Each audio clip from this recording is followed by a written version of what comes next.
question is, what do you have to say to U.S. farmers who feel that the deal is benefiting Argentina more than it is them, as they are Argentina's fighting for its life, young lady. You don't know anything about it. They're fighting for their life. Nothing's benefiting Argentina. They're fighting for their life. You understand what that means? They have no money. They have no anything. They're fighting so hard to survive. If I can help them survive in a free world, I happen to like the president of Argentina. I think he's trying to do the best he can. But don't make it sound like they're doing great. They are dying. All right? They're dying. What do you mean by Did you know that the menu in Argentina has just changed by decree? Let's be honest. Donkey meat is now legal, but it's not free for all to eat. The government has passed a traceability law so that you know exactly what's on your plate. It's not about deceiving anyone else, but rather regulating a market that used to be a no man's land. Now, if a butcher shop wants to sell donkey, it has to put up a giant sign and demonstrate that the animal is free of dangerous chemicals. It's a technical maneuver to combat rising beef prices, offering a more affordable protein source, overseen by SENASA. So the next time you see a price that's too good to be true, look for the official seal. The law is there so that saving doesn't cost you your health. This year, Juime, transparency is the key ingredient. Reason for his visit? Work and vacation. Smuggling of evidence, assassinating Castro. Oh, Koba, you're gonna love it, Marcia. There are pork ribs everywhere. Donkey meat? Prankster. Another South Dakota farmer who explains why these tariffs and subsequent bailouts, none of it is in the interest of the farmer. For Trump, the welfare of the American farmer is not in his best interest.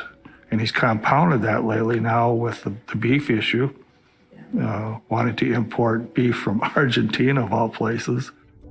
When we look back to what the slogan was a year ago at this time, America first, well, obviously it's Argentina first. And why is that? Because they have a dictatorship that's in trouble. And when we have a dictator in making, Trump, that wants to hold on to that country and make it a dictatorship yet.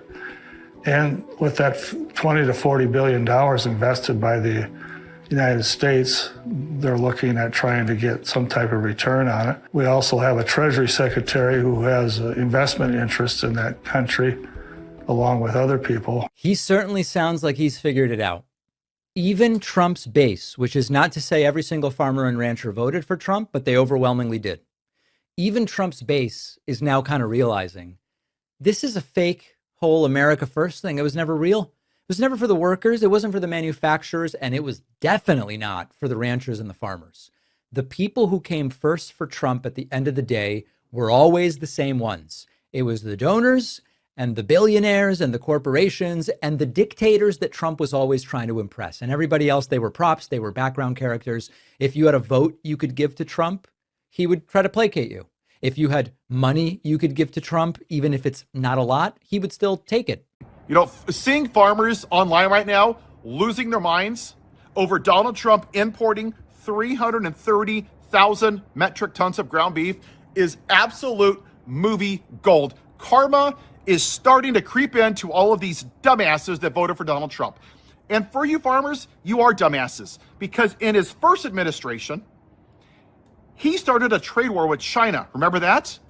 And then all of you hillbillies out there went, oh, please, can we have money to bail us out because we voted for a dumbass?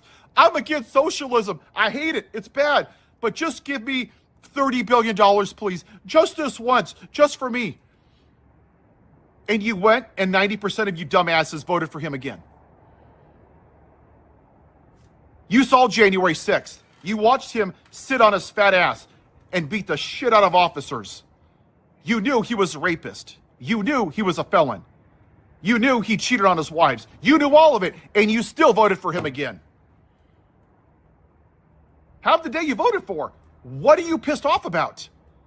You thought a convicted felon was going to keep his word and uphold law and order? You cannot be that stupid. How much horse manure are you people smelling? You're idiots.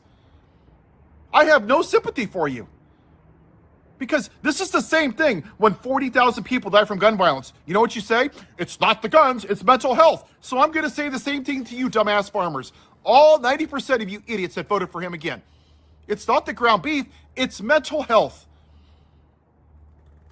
And this tweet summarizes it. I ranch with my 85-year-old dad who's been a diehard Trump fan. Whenever I criticize any Trump decision, even slightly, he'll get personally offended and won't want to talk about it. So I've avoided voicing my disdain over his attacks on Massey, spending, the Attorney General, etc. when my dad is in the room. Today, however, after the beef import announcement, Dad shook his head sadly and said, you know, I really don't think he gives a damn about anyone who isn't rich. Hitler and Mussolini, and sure not about brown ranchers. people, because Never that wanted to believe that until is what today. a lot of you little There wasn't hillbilly a more ranchers voted stalwart for. Trump supporter You on work the cards in the planet. fields, Trump is but losing you're the room. racists, and you were scared that the dirty brown people were This is taking how your Benito jobs. Mussolini And now, fell out of power. the white supremacist is the one that's taking your jobs from Venezuela and putting you out of business. Have yourself a white day.